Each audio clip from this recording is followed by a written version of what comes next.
Praise the Lord. आप सभी को मेरी तरफ से जय मसीह की। मैं आप सभी का भाई पास्टर ऋषि बोल रहा हूँ और आज मैं परमेश्वर के वचन से आप सबसे बात करूँगा कि जब आप परमेश्वर के वचन को सुनेंगे और मैं पूरा विश्वास करता हूँ कि आप आशीष पाएंगे अपनी लाइफ के अंदर। तो आइए हम परमेश्वर के वचन की ओर चलते हैं। परमेश्वर का वचन क्या कहता है, तो मेरे साथ निकाल ले। पहला कुरिन्थियों उसका 10 अध्याय और उसकी 13 आयत। मैं आपके साथ इस आयत को शेयर करूंगा, पढ़ूंगा। यहाँ पे लिखा है, तुम किसी ऐसी परीक्षा में नहीं पड़े जो मनुष्य के सहने से बाहर है। परमेश्वर सच्चा है और वह तुम्हें सामर्थ्य से बाहर परीक्षा में ना पड़ने देगा, परंतु परीक्षा के साथ निकास भी करेगा कि तुम सह सको। परमेश्वर का वचन कहता है मेरे प्रियो कि परमेश्वर सच्चा है और परमेश्वर के वचन में लिखे कि परमेश्वर कभी भी अपने लोगों को ऐसी परीक्षा में कभी नहीं डालता कि जिसे वो सह ना सके। परमेश्वर हमें परीक्षा में डालता है। वचन कहता है कि धर्मी पर बहुत सारी विपत्तियां आती हैं, लेकिन परमेश्वर के वचन में लिखा है कि परमेश्वर सारी विपत्तियों से निकालता है। सो मेरे प्यारों, आज जो मैं आपको बताना चाहता हूँ कि परमेश्वर हमारा हल करने वाला परमेश्वर है, हमें समय के हिसाब से निकालने वाला परमेश्वर है। कभी भी परमेश्वर अपने लोगों को ऐसी परीक्षा में कभी नहीं डालता है कि वो उन परीक्षा में नाश हो जाए। नहीं, परमेश्वर हमें उतना ही परीक्षा देता है जितना हम सह सकते हैं। एक बल्ब के अंदर अगर 100 वाट का बल्ब है, अगर उसके अंदर हम 200 वाट डाल दें तो वो फट जाएगा। तो इसीलिए जितनी उसकी लिमिट है उसके हिसाब से ही उसको लाइट देनी पड़ेगी। तो इसलिए परमेश्वर का वचन कहता है मेरे प्यारों कि परमेश्वर हमें कभी भी ऐसी परीक्षा नहीं देता जो हम सह ना सकें, जिसे हम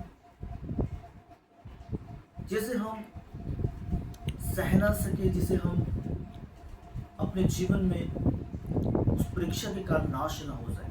परमेश्वर उतनी ही परीक्षा लेता है हमारी जितनी हमारे सहने के हिसाब से होती है। बाइबल कहती है आयुब को अंदर सहने की शक्ति थी जितनी, परमेश्वर के वचन में लिखा है कि आयुब के जीवन में इतना दुख आया, इतनी परेशानियां आई, सिर्फ उसकी परीक्षा ली गई कि परमेश्वर उसे चेक करना चाहता था कि ये वाकई में मेरा दास खरा है। परमेश्वर के वचन में लिखा है मेरे दास आयुब की तरफ ध्यान दिया कि वो कितना खरा है। और वचन में लिखा है कि आयुब का धन लुट गया, दौलत चलेगी, सब कुछ चला गया, लेकिन परमेश्वर को धन्यवाद करना आयुब ने नहीं छोड़ा। जब परखा गया, चेक किया गया, परीक्षाओं से पार हुआ, तो वचन में लिखा है कि दुगना आशीष उसने प्राप्त किए अपने लाइफ में। जब आप अपने जीवन में परखे जाओगे, परमेश्वर की ओर से आपकी परख होगी और आप परखे जाने के बाद जब आपके जीवन में आप परीक्षा से बाहर आएंगे, तो परमेश्वर के वचन के अनुसार आप दुगनी आशीषों को अपनी जिंदगी में देख पाएंगे। इसलिए परमेश्वर हमें परीक्षा में तो डालता है, लेकिन सहने से बाहर नहीं डालता। वो आपकी परख करना चाहता है, आपको चेक करना चाहता है और आपके सारे मामलों का हल करना चाहता है। कई बार हम आगे तो बढ़ना चाहते हैं लेकिन बढ़ नहीं पाते।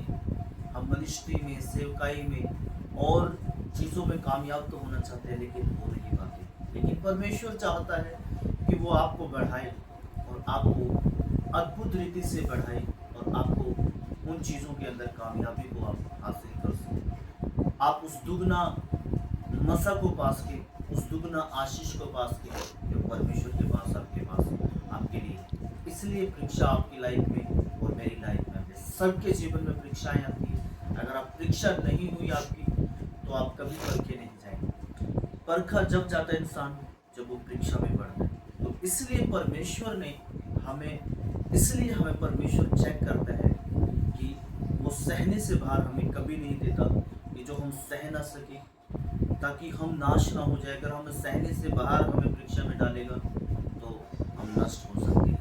तो इसलिए परमेश्वर जानता है, उसको अच्छे से मालूम है कि इसको कितना देना है, कितनी परीक्षाओं में चल सकते हैं जो चीज़ आप सहन कर सकते हैं उसी में आपको डालेगा परमेश्वर। कुछ प्रभु के दासों को जेलों में बंद कर दिया जाता है क्योंकि वो सह सकते हैं। प्रभु का दास कह रहा था मुझे ऐसी जगह डाल दिया जहाँ पे सिर्फ कत्ल करने वाले लोग थे, और प्रभु ने उन लोगों के बीच में भी उसको संभाल के रखा। इसलिए मैंने बहुत ऐसी गवाहियाँ देखी। मैंने जेल में गया लेकिन प्रभु ने मुझे इतनी ही परीक्षा दी जिसे मैं सह सकूं। और परमेश्वर का वचन कहता है कि प्रभु का वचन कहता है कि परमेश्वर कभी भी हमें ऐसी परीक्षा में नहीं डालता है जिससे हम सह ना सकें। इसलिए परमेश्वर सच्चा है और वो अपने कार्यों को अच्छी तरह से करता है। और जब भी आपके जीवन में परीक्षा आएगी वो सिर्फ और सिर्फ एक कारण से आती है, परमेश्वर आपको बढ़ाना चाहता है और परमेश्वर आपको आत्मा में आगे लेकर जाना चाहता है।